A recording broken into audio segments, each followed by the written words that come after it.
A friend of mine from school, his name is Fareed, a passionate lover of nature and animals.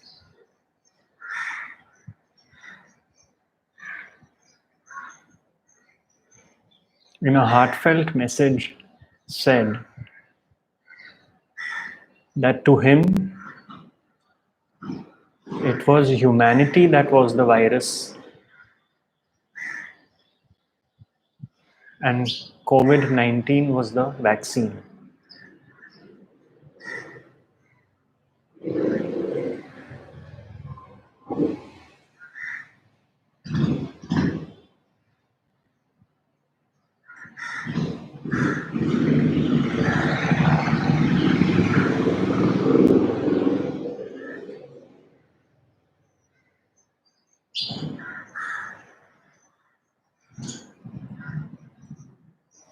My teacher Ramesh in his satsangs would say that we human beings are so self-centered. We do not realize that we are just one out of millions of species on the planet.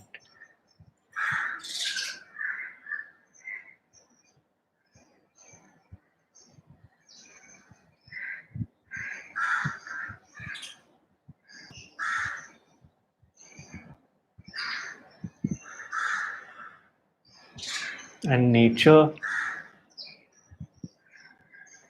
is not going to just look after one species.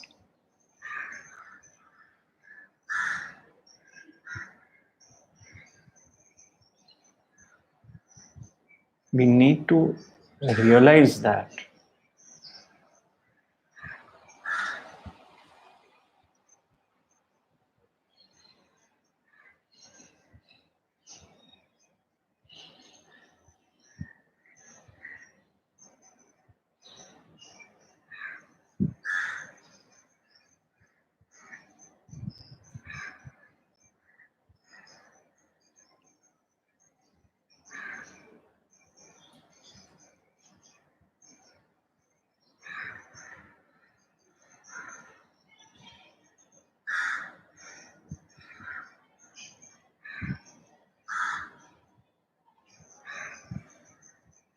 It is only when we suffer that we start questioning God.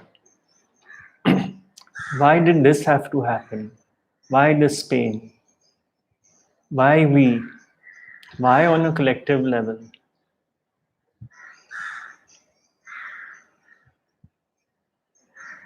But do we also say, before this whole pandemic, did we say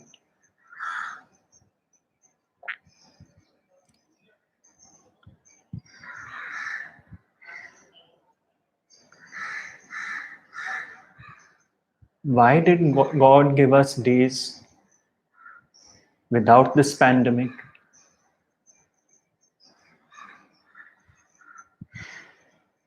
This is our human nature. When we suffer, all the why questions arise. When things are going well and fine, we take it for granted. That is the human nature. We assume everything should go our way. And it is the spiritual seeker who has realized that that is seldom the case.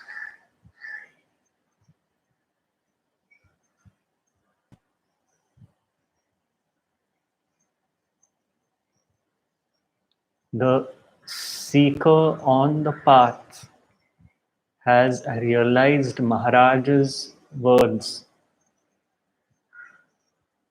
The expected seldom happens. The unexpected always does.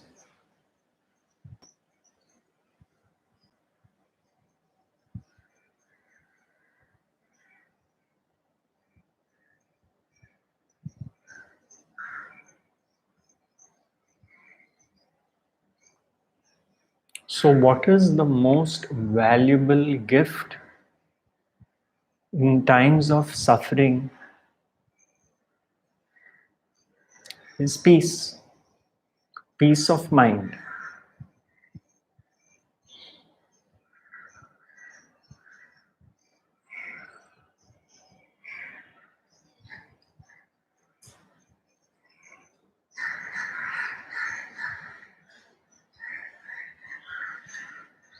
You know, it is interesting to note that many people, including some spiritual teachers, especially in the Western world, think that peace of mind is no big deal. There are other gifts on the spiritual journey of life.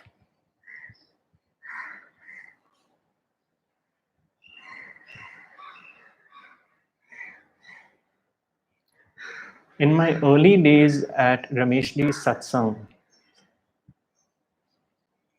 a teacher had come and later on said, "Oh, he's talking kindergarten stuff."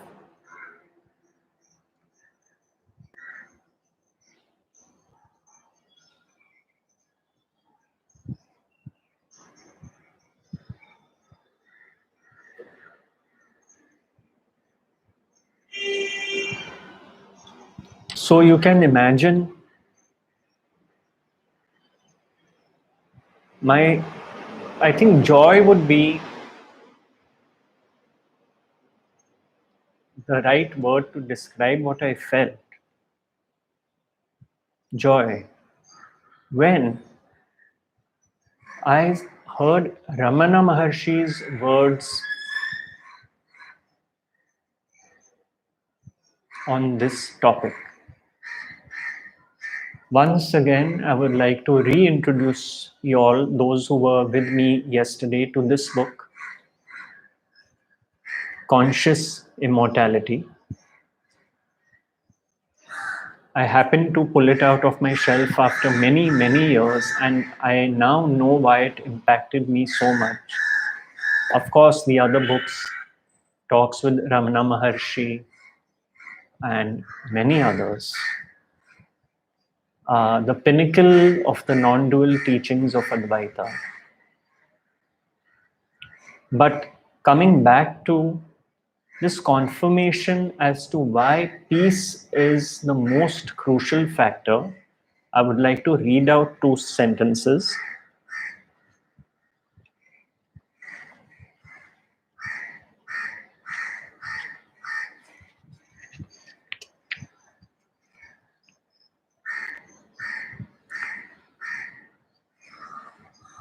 Association with the sages should be made because the thoughts are so persistent. Ramana Maharshi is saying this. The sage has already overcome the mind and remains in peace. His proximity helps to bring about such conditions in others. Otherwise, there is no meaning in seeking their company.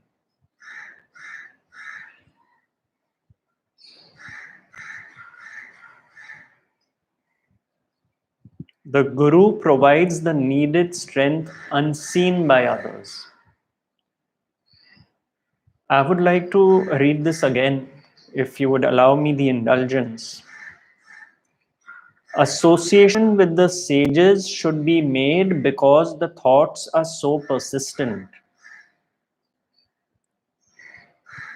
The sage has already overcome the mind and remains in peace. His proximity helps to bring about such condition in others. Otherwise, there is no meaning in seeking his company.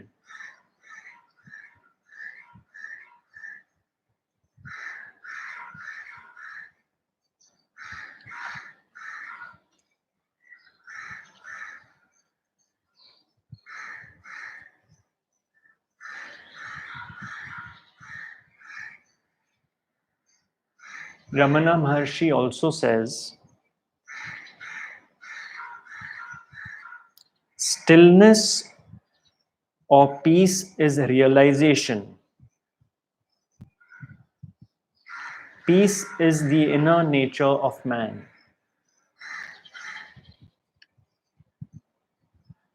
If you find it within yourself, you will then find it everywhere.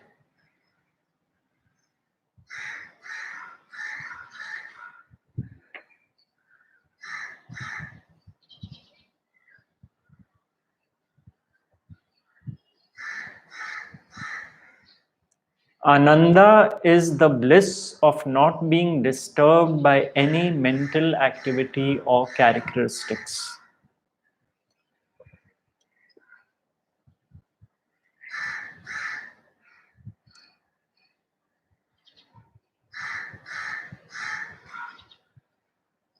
Peace is what the great sage points to all the time.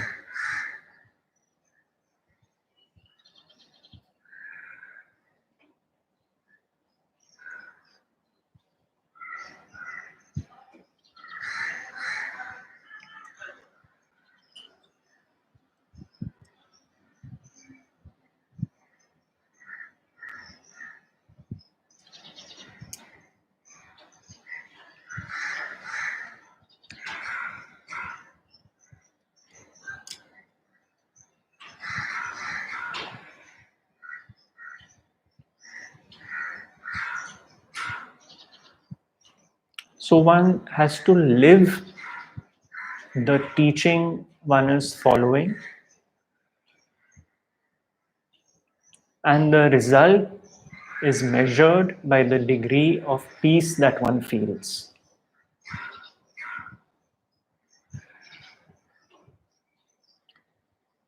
One has to live by the teaching and not partially. I'll give you an example. Someone high up in a government office first wrote to me saying he is a great bhakt of Sai Baba of Shirdi.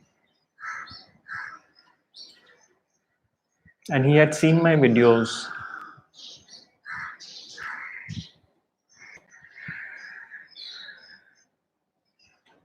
Subsequently, we spoke briefly on the phone, and once again,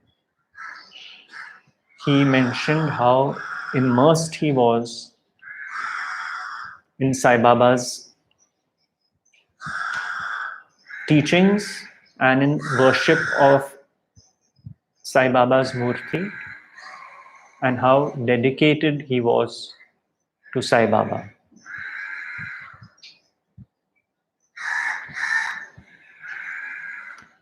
So, in one conversation, I mentioned to him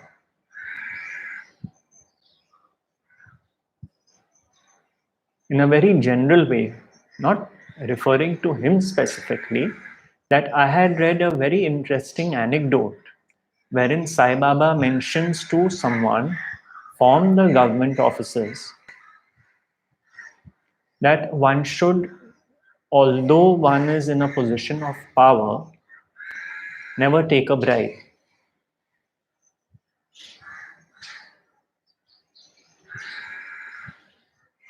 Therefore,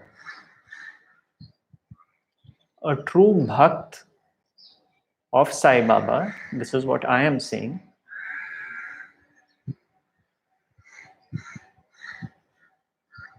is someone who would not take a bribe, even though he was or she was in a position of power.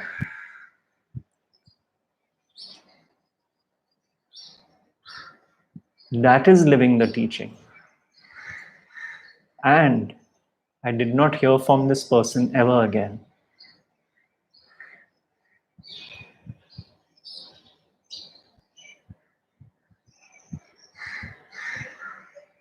That is the depth of how much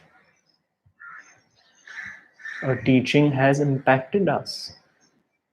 But many times we are very selective about the process. We only pick up pieces that we like, not pieces that disturb us, threaten our status quo, threaten our beliefs.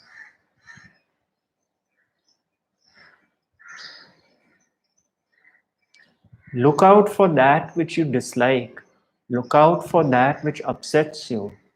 Look out for that which triggers an emotion in you. That is your teacher. That is offering an opportunity to go within. If a person annoys you, what is it about that person that annoys you?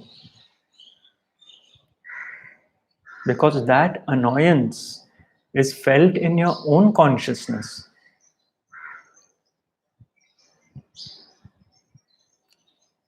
What aspect of personality annoys you? And look at that deeply. And then see how the truth unfolds. Is that an aspect within yourself which you have hidden and covered under a blanket? Something you avoid, something you evade,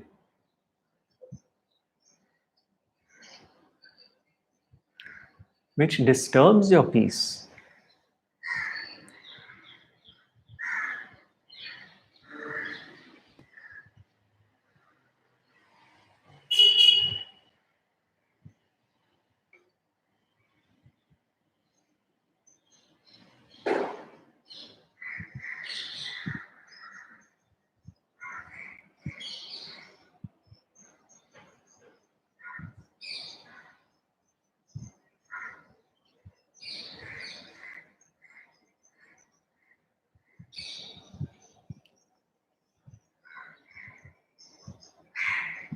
Every evening, spend just 10 minutes thinking about what disturbed your peace during the day.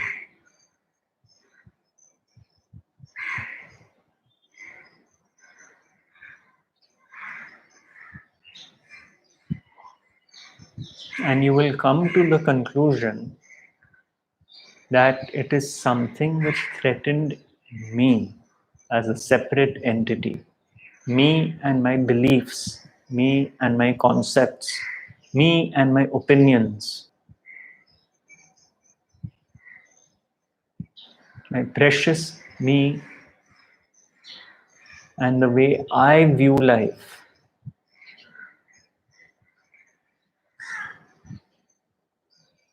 And when the me is not threatened, there is peace.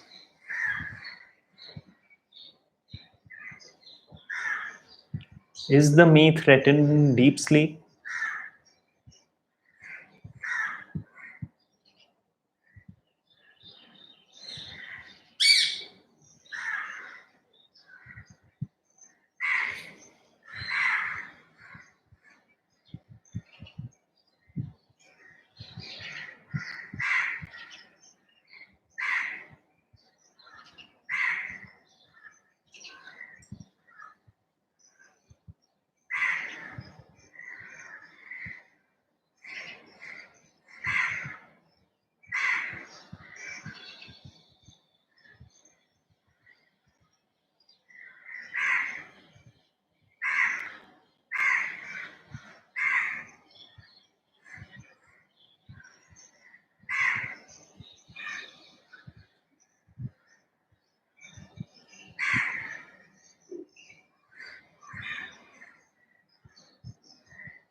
Many of us these days are wondering,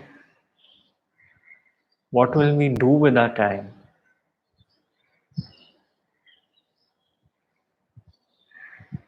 I receive emails where people say they are going crazy sitting at home. How many shelves in the house can they clean?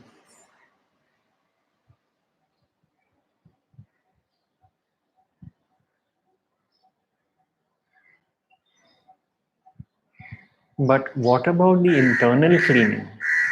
What about all the shelves in the mind which are stacked up with some very old clothes?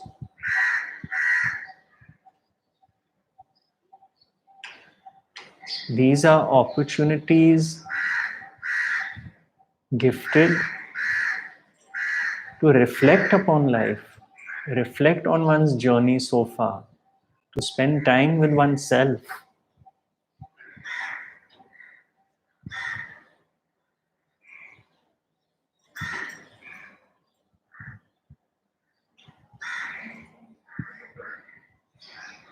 And as Maharaj said, we have always been used to using and making use of consciousness. But let us spend time in being established as consciousness, witnessing whatever arises in the moment.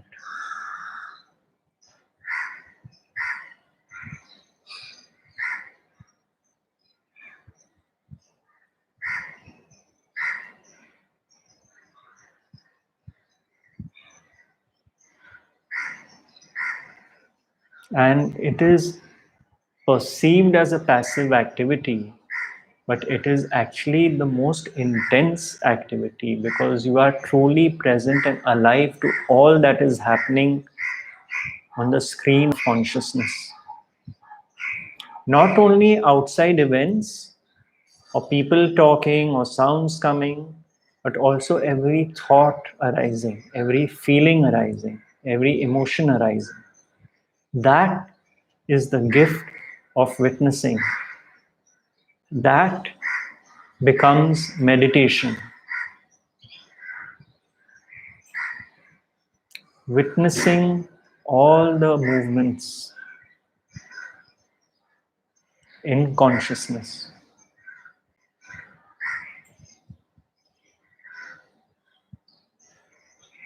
And then understanding that all experiences in one's life have been the experience of me and my story. But I have always been present to witness all of it. All my pleasures, all my pains.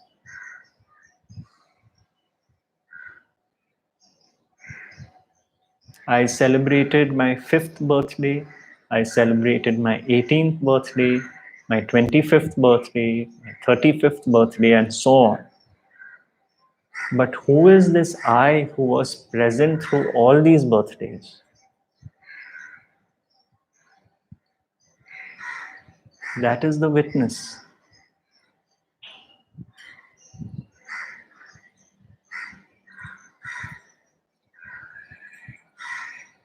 That is one's own lived experience of life.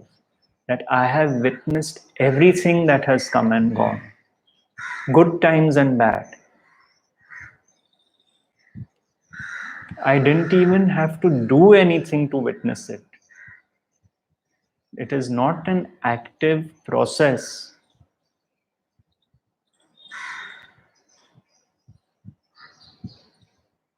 So, what happens when one starts witnessing more and more is, once again, as Maharaj says, a wedge is placed between experiencing and being.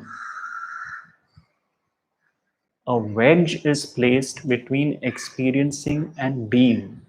One is not shaken up by experiences so much than one used to be earlier.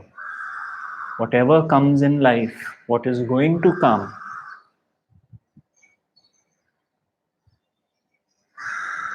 doesn't shake one's core up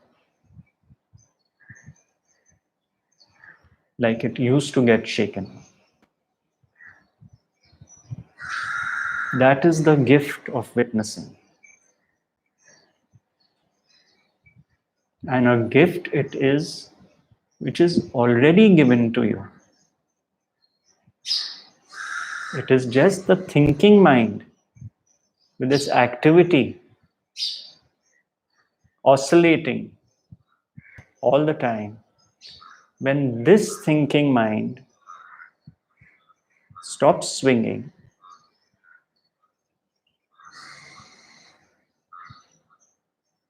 witnessing shines.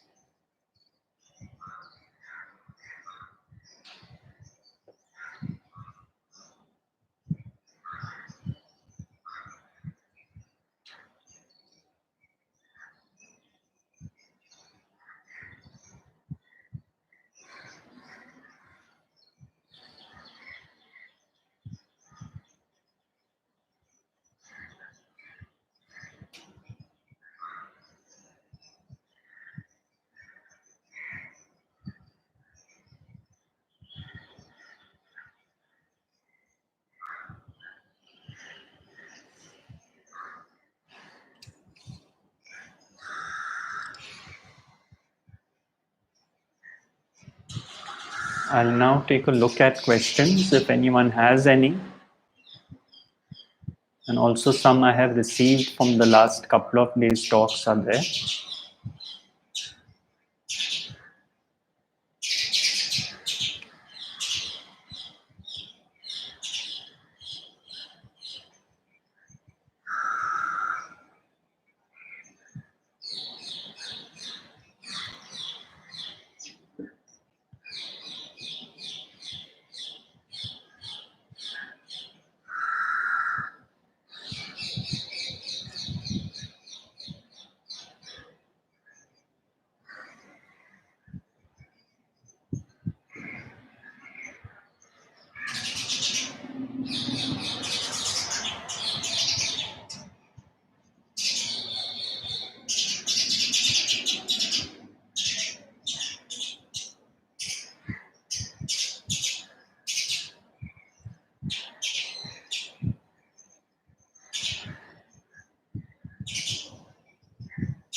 Rajiv has asked, I often find that being quiet is considered in our society as a negative aspect.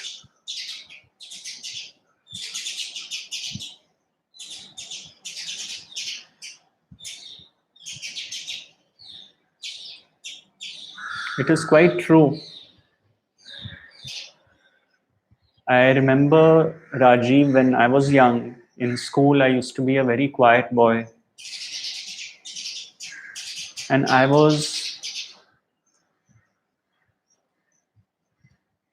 always asked, why am I so quiet? As if something was wrong with me. So I grew up thinking that it is wrong to be quiet. Until I realized that was my nature. So you're quite right.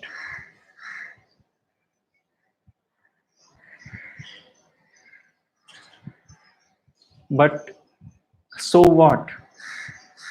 Even if it is considered negative by society, you have the understanding that it is your nature and you are made precisely the way God has made you. Just as God has made those who tell you why are you so quiet to be the way they are.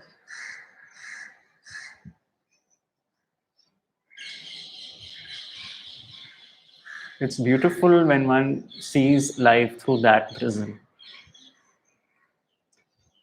But in the favor of the quiet ones, I would like to add Nisargadatta Maharaj's quote that realized people are very quiet. It's in I am that.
There are many questions which are asked here which have been answered in previous talks. So I would not like to go into them again or even in my books.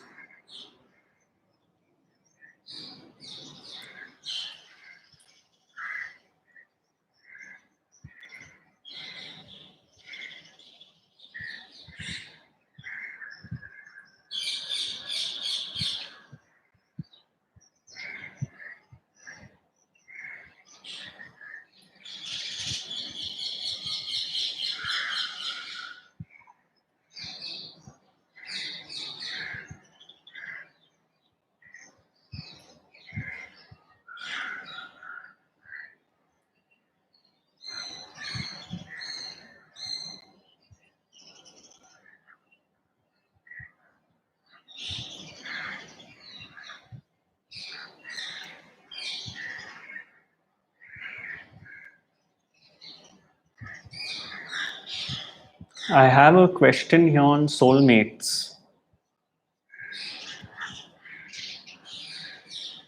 Is this concept of soulmate true?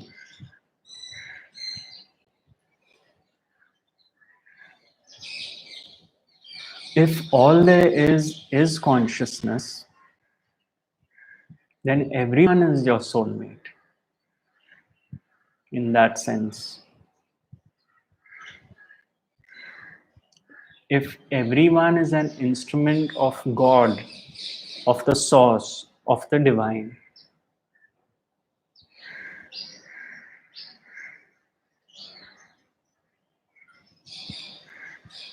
then everyone is your soulmate.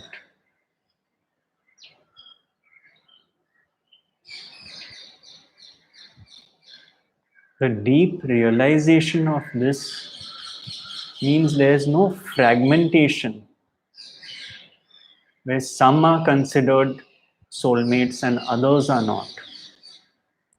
Yes, there may be certain relationships in one's journey of life which operate out of Rinanubandhan, karmic bonds deep in nature. But the whole path of Jnana Yoga is to get out of the bandhan, out of the bondage of relationships, the bondage in which it is assumed everyone is a doer of their actions, me or the other. And once that understanding happens, that no one truly does anything,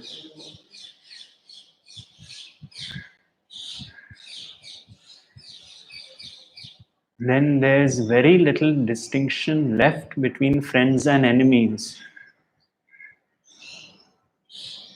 And the unicity is seen.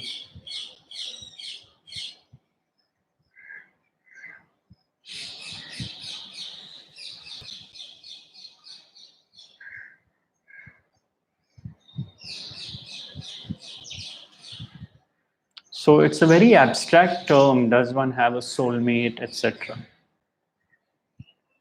A lot of new age concepts around it. But this is the path of jnana and understanding. But we want that special one. I must tell you, about 10-15 years ago, I met a Gujarati lady, much younger than me, extremely clairvoyant. And we were having a casual discussion. And she said, Gautam ji, I tell people who come to me that your spouse cannot be your soulmate. And they get very upset. She said, I know they cannot because the relationship with the spouse is a karmic relationship. But people get upset because we are all looking for that special one. If you ask me, if you are fortunate enough, your soulmate is your guru, whether in the body or no more. Why? Because the Guru is God in human form. I am not saying this. Ramana has said this. Maharaj has said this. The Guru is God, consciousness in human form. That is the pure relationship, the purest of pure. Why? Because the Guru's love is unconditional.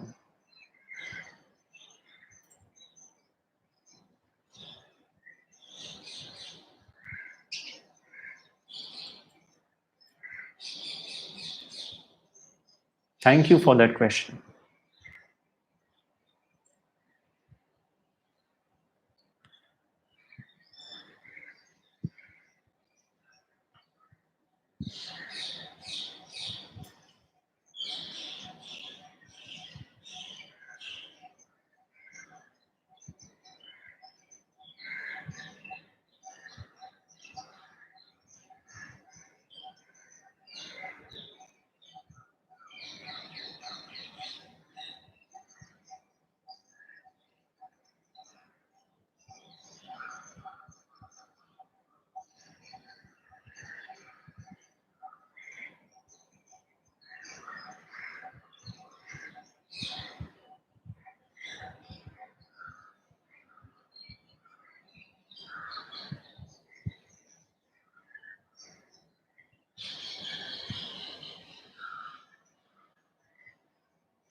I find it difficult to reconcile with the fact that everything is happening as per God's will, seeing my own shortcomings and the issues with the world.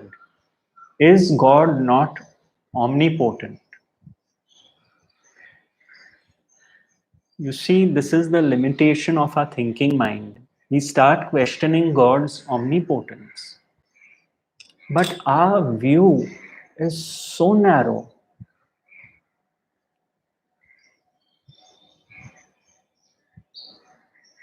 And more importantly, we ourselves are a created object in the manifestation, and we are questioning the rest of the manifestation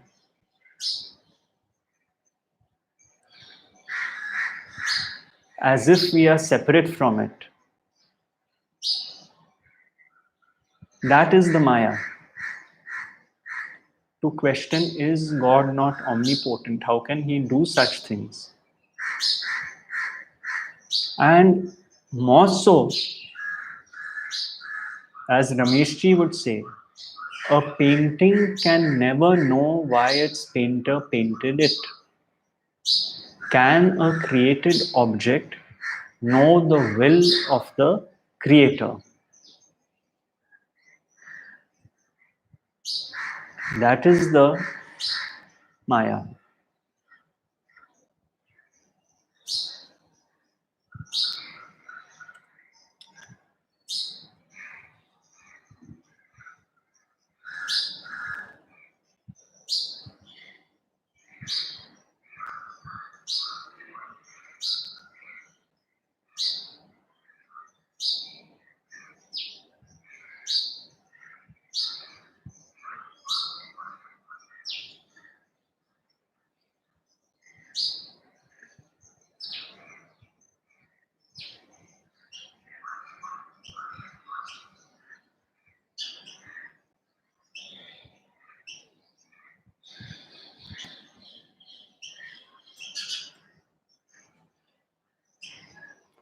Siddhant has asked, I hope it's okay to read out people's names because it makes it more intimate, but if you all feel that it's not appropriate, do let me know.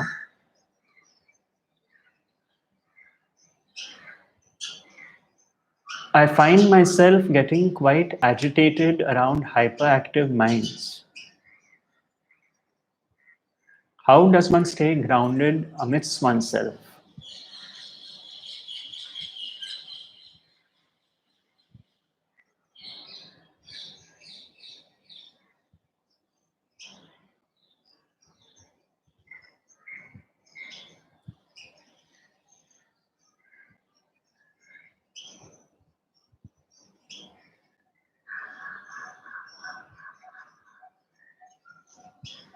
It's a beautiful question. It appears very simple, but it also um, shows certain stages in the spiritual journey. One is certainly, if one is surrounded by agitated minds, one would tend to be agitated. If one is thrown into a pot of boiling water, one will also boil.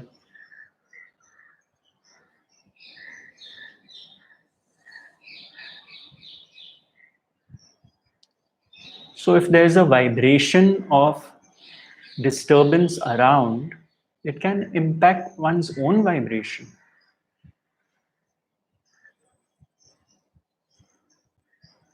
And that is why the preference is to be around peaceful people. The preference is to go to sages, be in their company, sit with the wise ones, read their books.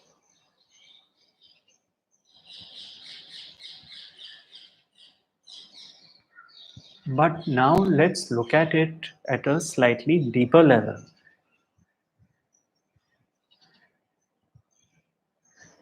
If one is established in peace, if one is established in the knowing that no one truly does anything, me or the other, if one is established in knowing that all this agitation is a function of the mind, the thinking mind, and personality, with each one bringing their own unique mix to the equation. More importantly, all this is transient on the surface, creating waves, big and small, but doesn't really matter.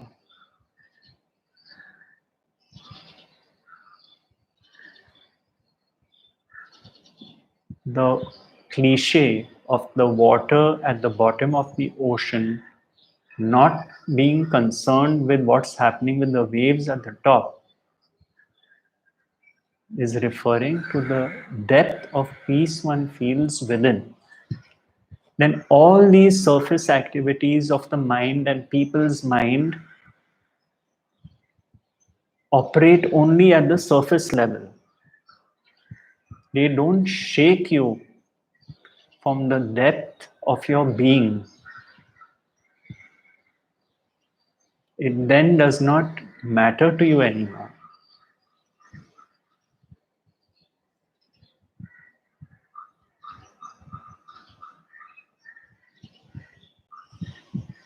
So next time you feel disturbed, if there are agitated people around you,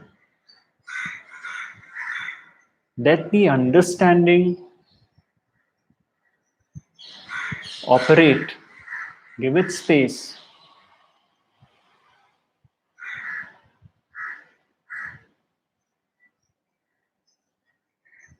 that the disturbance is only at the level of the thinking mind. Who is the one who is aware? Who is the one who is aware that I am disturbed when I am in the company of people who get agitated? Who is that? Will that stand up?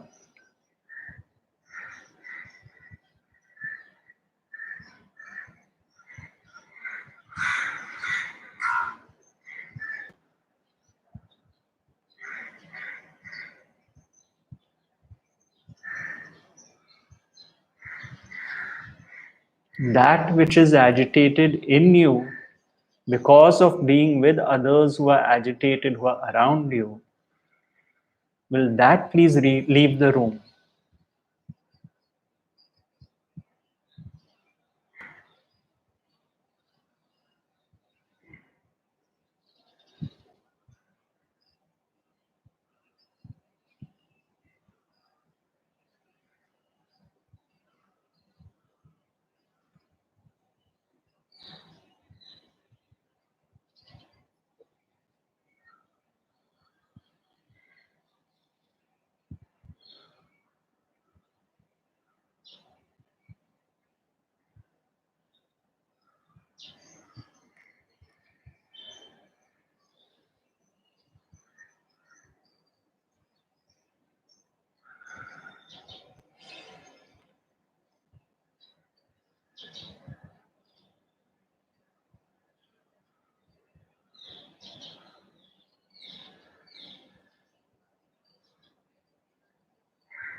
John has asked a very pertinent question.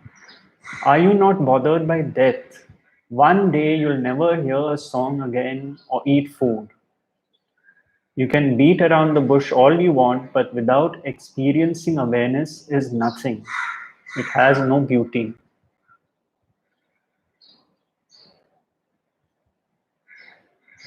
Yes, in one sense, that is the gift of life. A beautiful landscape one is looking at, a beautiful song one is hearing, looking at a baby. These are only possible when one is in the waking state as identified consciousness. And of course, all this will be missed. Of course, the me will regret that, wow, I will, once I am dead, all this is gone. Most certainly. That is the gift of not just awareness, but experiencing. But yet, what about the gift of deep sleep?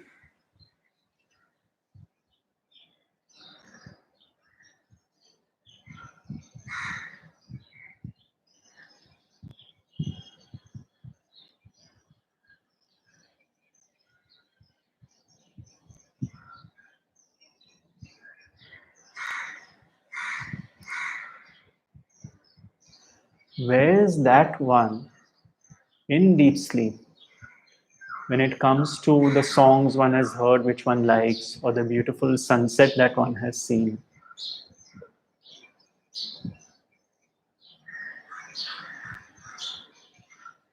That is why Ramana Maharshi has said deep sleep is your natural state.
I am always rooted in the past, especially the good moments. They keep coming back. Whatever I do, I want it to be like old times. Don't we all? But that is the suffering.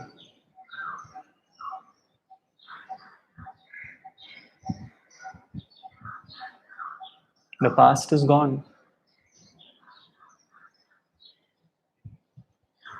But the experience of what made me feel good in the past is what I want to repeat. That is the suffering. God has not given you any guarantees about the future, which is your own experience, and therefore you have comfort in your past experiences.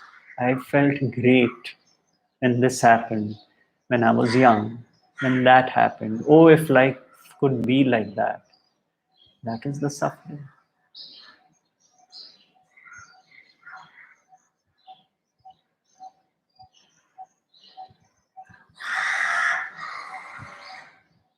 Because life has shown you that even those good times didn't last.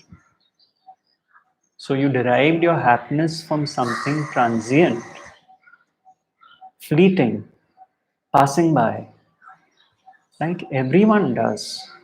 But then the realization dawns that if none of that can give me lasting happiness, true happiness, then what is it that would give me true happiness, which does not depend on something good happening to me? And then one realizes that true happiness is nothing but peace of mind. That is the start of the spiritual journey. So your happiness is no longer going to depend on something good happening to me, because you know that that is temporary. Then the journey begins.